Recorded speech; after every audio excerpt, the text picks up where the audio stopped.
Welcome to the Capital Gains Tax Solutions podcast, where we believe most high net worth individuals and those who help them, they struggle with clarifying their capital gains tax deferral options. Not having a clear plan is the enemy, and using a proven tax deferral strategy such as the Deferred Sales Trust is the best way for you to sell and defer capital gains tax on the sale of cryptocurrency, business, real estate, or any other highly appreciated asset. Hey, I'm your host, Brett Swarts. In each episode, I'm joined by some of the best real estate, financial, wealth, business, and sometimes cryptocurrency blockchain minds in the world, where they share their ideas, deal stories, and inspiration. So together we can make complex tax deferral strategies simple and passive income plans achievable. We're also streaming on Expert CRE Secrets. You can search that on YouTube and on the podcast. All things commercial real estate, all things helping brokers grow their business, and so that's a great place to also to check out as well. I'm excited about our next guest. He is out of Nicaragua, and I haven't had too many guests overseas. I had, I think, a couple in France, but he's currently undergraduate studying business administration and computer information systems. One of his greatest passions is learning about new technologies, and he's vested in learning and understanding how to implement the blockchain technology in real-world use cases. And I'm excited to welcome Felipe Vogel to the show. Felipe, how are you, sir? Thank you, Brett. Thank you for having me. I'm really excited to be here. It's really exciting to talk about this technology. Thank you. Absolutely. And we've got the blue shirts on today, both of us, with our glasses, and Yes, we got similar color hair. I got a little shorter on the sides. Yours is a little longer, but you're looking good, sir. So for our listeners, so thanks for doing that. For our listeners who are getting to know you for the first time, would you tell us a little bit more about your story and then your current focus in blockchain and cryptocurrency? Definitely. So my name is Felipe, as Brett introduced. I am 21 years old, and I was born in Nicaragua. That's located in Central America. I'm currently studying in Florida. I'm a senior right now, and I'm excited about technology. I learned about blockchain and crypto back in 2015. I was 15 years old, and I still remember going to school at 7 a.m. and sitting in the car and thinking about new technologies. I started to learn about the stock market. I started to learn about this thing called XRP back in 2015. And it was interesting because it had a value, but I couldn't understand what the value was of it. But I started learning a little bit, and I saw that I had an opportunity there, but I couldn't buy anything because I was 15. I wanted to buy Tesla stock. I wanted to buy XRP, and something that came to mind was, what's going to happen with this in 10 years? What's going to happen with this in the financial industry? And since then, I've been very interested in learning. And I think that's one of the core features that brings anyone that's interested in blockchain or crypto to successfully investing in them, learning. Go ahead. No, that's really great. Exactly. So learning and understanding it, and of course, selling high, right, and being able to defer the tax if you have a huge gain. So, every state and every country has different rates and maybe some different laws in regards to this. But yes. So what's the biggest secret, Felipe, right now that you found or that you've learned over the years as it comes to investing and understanding blockchain and cryptocurrency? What's the one thing that's really sticking out for you that you've learned in the past 12 months? Well, regarding the investment of cryptocurrency assets, you have to think about, how do you give a value to something that you can't know how it got value? Like it was created, it's a smart contract, let's say. It can have an unlimited supply, but how do you give value to that? A thing that I found that gives a value for myself, I actually have some clients and I invest for them, and it's pretty good. But something I found for myself and other clients is that you have to think about a project, not the coin, but the project and where it's going in the future, how it's interacting with real world use cases, what's going to do in the future. And I would totally stay away from meme coins, excuse my French, they're called shit coins, because they're made to make fast money, and it's not real. A lot of people can make money with meme coins, but it's not the name of the game. You got to stick to things that are going to be the future. You got to stick to the technology, and you got to know who you're investing with. Excellent. So as far as the technology, so like figuring out if the thing has value or future, something like Ethereum, maybe you can explain, why does Ethereum have value, or something like Chainlink?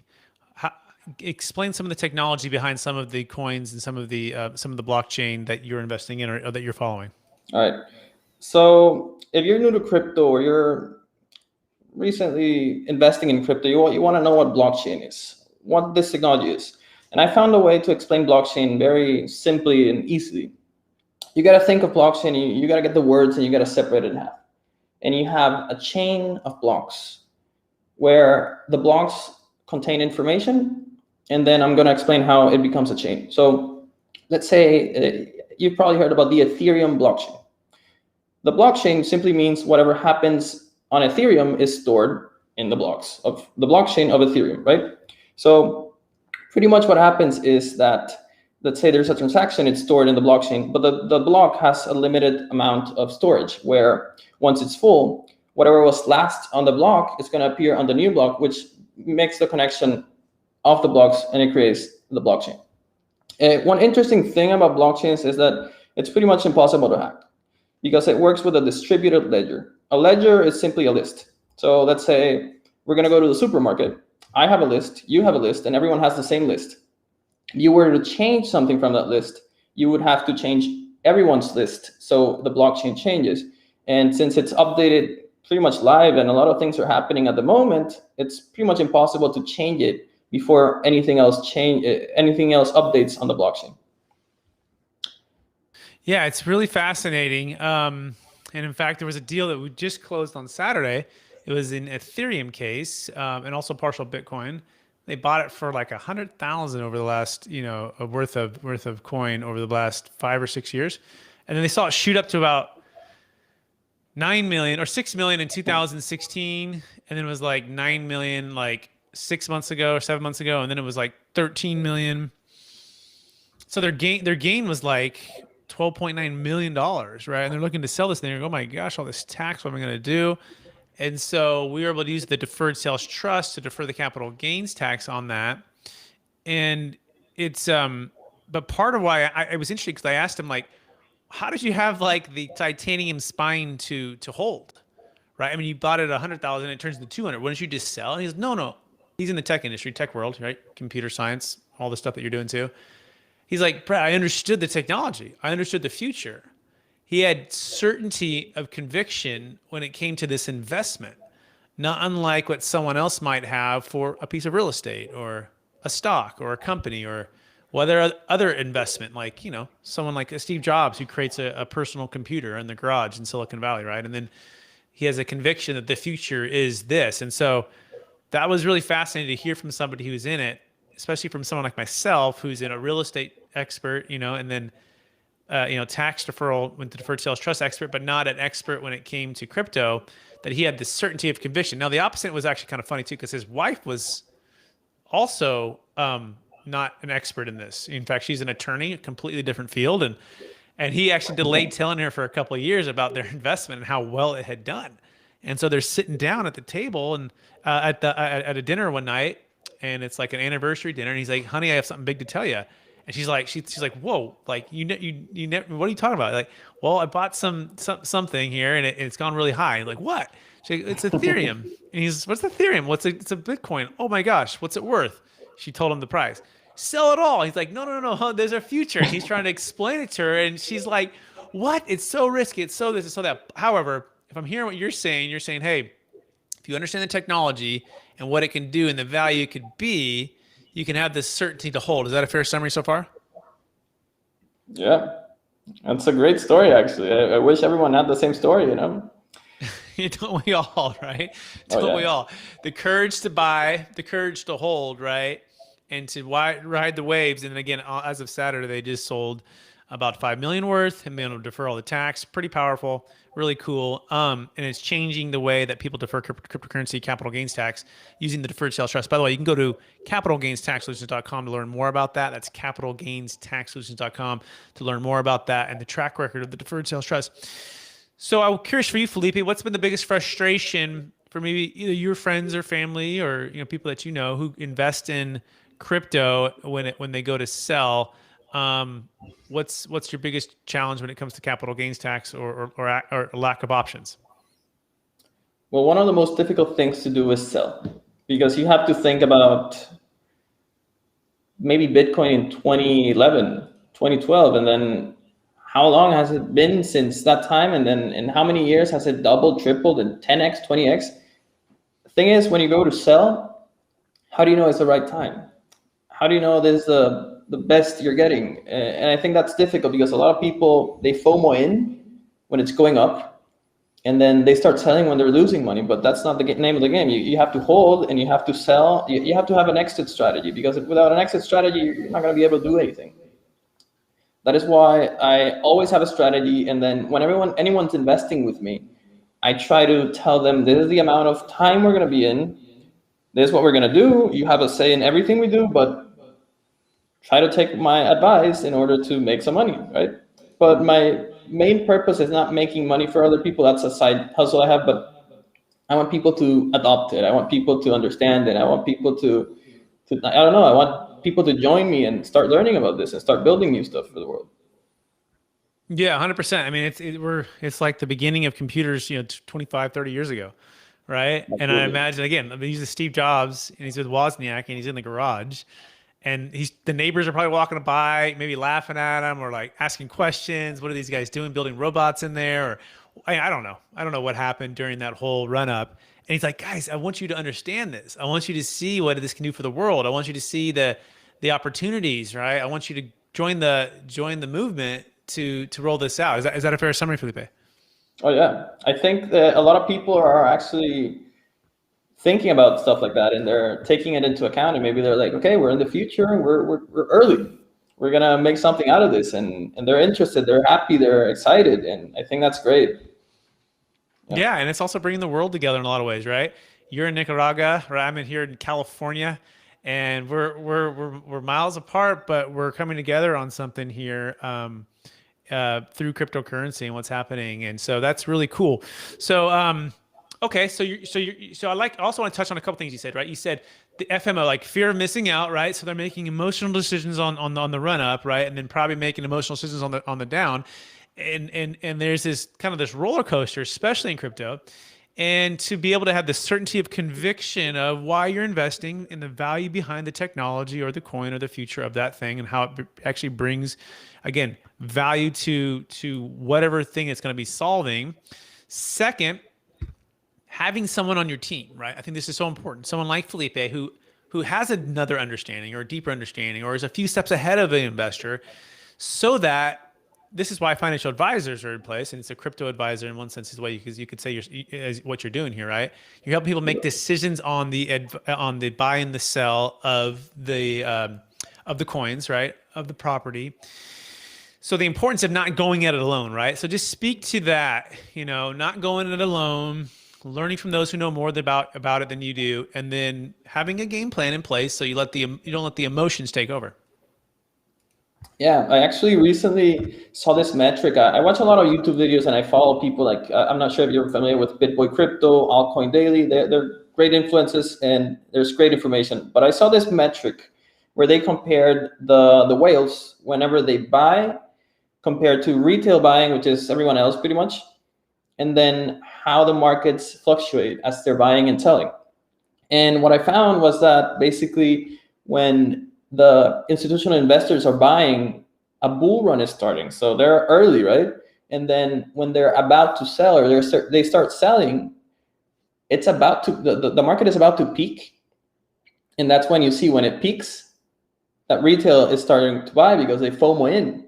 But then you see that since 2013 and then 2017 and then back again right now. And then I think we're in the middle of a bull run, so I could say it's going to happen again. And right now the metrics say that the whales are buying. It means it's going to go up eventually, as historically. But I don't want to, it's not financial advice. Let's make that clear. But historically, it's about to go up in value, And probably when it's at its peak, retail investors are going to start buying and they're going to lose money. Very interesting. Yeah, very fascinating. And so thank you for sharing that. I like that analogy, right? The whales versus the retail, right? And as the institutional whales come in, and then they start buying, it tends to be like a bull run. And obviously if they stop buying or start selling, it tends to be a bear run. Is that a fair summary so far? Yeah. Okay. Yeah, excellent. I want to ask you a question, actually. Sure. because I think you're an expert at this. So are you familiar with the SEC XRP case or Ripple Labs case? So let me also clarify what I'm an expert at. I'm an expert at all things deferred sales trust, commercial real estate, right? Investing in brokerage. Not an expert in the crypto world, although we have closed the first official cryptocurrency deal into a deferred sales trust. So we've already got to define expertise, right? My client was an expert in all things cryptocurrency. And again, it's a team effort to make everything work because we got to get everyone Obviously. to sell and everything set up. So I am not familiar with what you're referring to, but how about you enlighten us on what it is? So what happened is that the SEC is trying to manipulate sort of what's happening in the crypto world through this company. What they did, they're saying that they did a public offering, I think it was 2012, 2013, and they're treating this XRP coin as a security.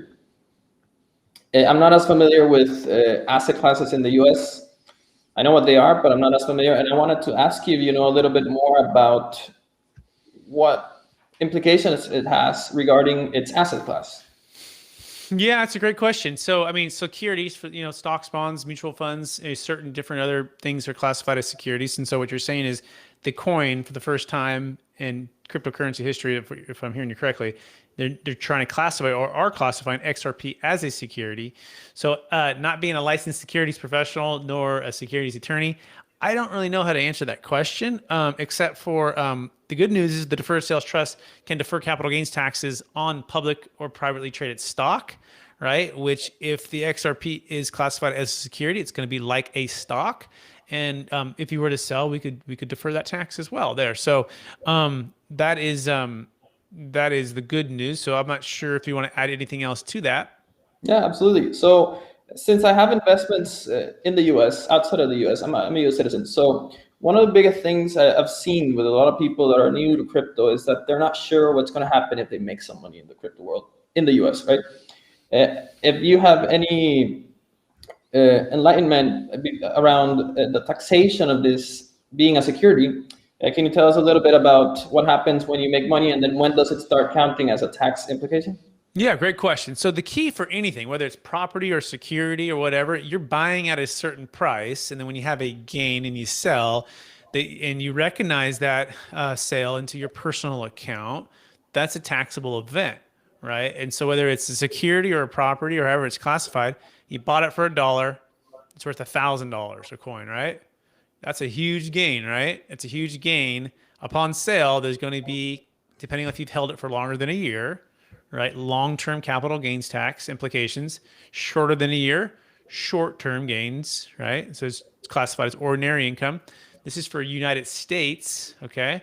So regardless of security versus property, there might be some other nuances there, depending, again, I'm not a securities attorney. Check with your CPA. This isn't legal tax advice.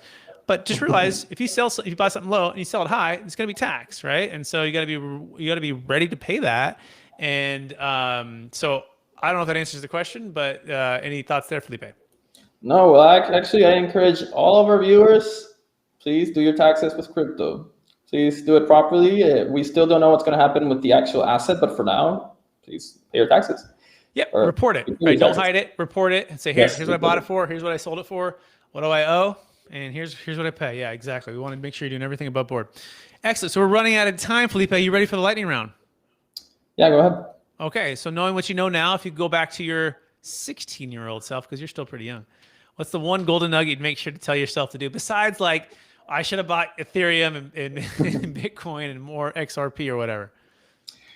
I wish I could have learned more about this technology because I stopped. There was a time where I stopped learning about it, and I think that would have given me way more information right now to talk about it, to invest in it, and to learn from my mistakes. But I'm happy learning from mistakes. I think that's one of the greatest things to do, learn from your mistakes. And I'm really happy where I am right now, but I wish obviously I had more information with me. Cool. Thanks for sharing. What's the number one book or podcast or even YouTube channel, you mentioned a couple before, that you recommend for those who are maybe just getting started in cryptocurrency? If you want to learn in a friendly way, I totally recommend BitBoy Crypto. You can follow him on YouTube. You can follow him on LinkedIn, Twitter. It's a big family. It's really nice. And he's very very noble and very nice, and you can really understand what he's talking about, and he's going to be real with you. Yeah. Perfect. Love it. Third question. What's the number one leadership quote or theme that you strive to live by? I strike by living in the present. I feel like a lot of people that think of the future, only the future, are always, or not always, but they're stressed, or they're thinking what's going to happen next. I feel like if you live in the present, maybe not always remembering the past, but you live in the moment, I think you can do great things without being stressed, being overly like something like that, like overly anxious or overly concerned. Yeah, absolutely. Yeah. Yeah. Cool. Awesome. Love it. Question 4. Which coin are you most curious about? Well, actually, I'm very invested in Ethereum, but my favorite coin right now is XRP because of what's happening with the SEC, and if the theories are right, it's gonna explode. Not financial advice again, but this asset is supposed to be the new SWIFT system for the banks, where it's gonna make it easier, faster, smarter, and cheaper. And since the coin is burned when it's used, if so many transactions, like the SWIFT banking system, I think they do 35 million transactions every single day. If that happens on the XRP blockchain, it's gonna go up so much in value. I think it's gonna be amazing. Excellent. Thanks for sharing that. XRP, folks. Yes. Next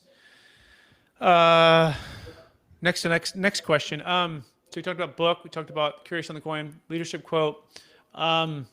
What's the biggest obstacle facing the blockchain or the cryptocurrency world? As a beginner or for myself? Just in general, like what's the biggest obstacle you think that's facing the, it could be government, it could be regulation, it could be investments, it could be technology. Like what's that one big obstacle, if it could be taken away, it would be in better shape?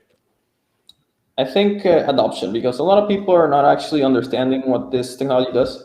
A lot of people are just interested in making a quick buck, and they're not invested in learning about what it's going to do for them in the future, or for people around them, or services. And I think a lot of people are just putting dumb money in, sometimes losing, sometimes winning, but not really understanding what they're doing with it. It's the biggest obstacle is adoption and education, would you say? Oh yeah, definitely. Yep. Cool. Well, Felipe, it's been more than a pleasure having you on the show. For our listeners or anyone who wants to get in touch with you, should they reach out to you on LinkedIn? Is there a website? Is it Twitter? Is it Instagram? What do you think? You guys can reach me anywhere. I think my LinkedIn profile will be there. You can message me anytime. I'll respond to any message. I'm happy to talk about crypto with anyone and discuss. Let's build something. Amazing. Felipe Vogel, thanks so much for being on the show. And I want to thank our listeners for listening to the episode of the Capital Gains Tax Solutions podcast, also streaming on expertcresecrets.com, where we believe most high net worth individuals and those who help them, they struggle with clarifying their capital gains tax deferral options, especially as it pertains to selling XRP, Ethereum, cryptocurrency of any kind. When there's a huge gain, right? And you want to defer tax, look for our new blog post that's going to be coming out soon, kind of detailing, again, that recent close deal as of just a couple days ago. $5 million, right, of Ethereum, Bitcoin sold and deferred over $1.5 million of tax, all 100% legal using the Deferred Sales Trust. And again, you can learn more about that by going to capitalgainstaxsolutions.com. That's capitalgainstaxsolutions.com. You can also search it on YouTube, iTunes, Spotify, all the major podcast channels. We so appreciate everyone out there. And please rate, review, subscribe. Please tag somebody, right, who has highly appreciated assets and coins, and that they could get help right now. And so we're happy to help. Appreciate you, everyone out there.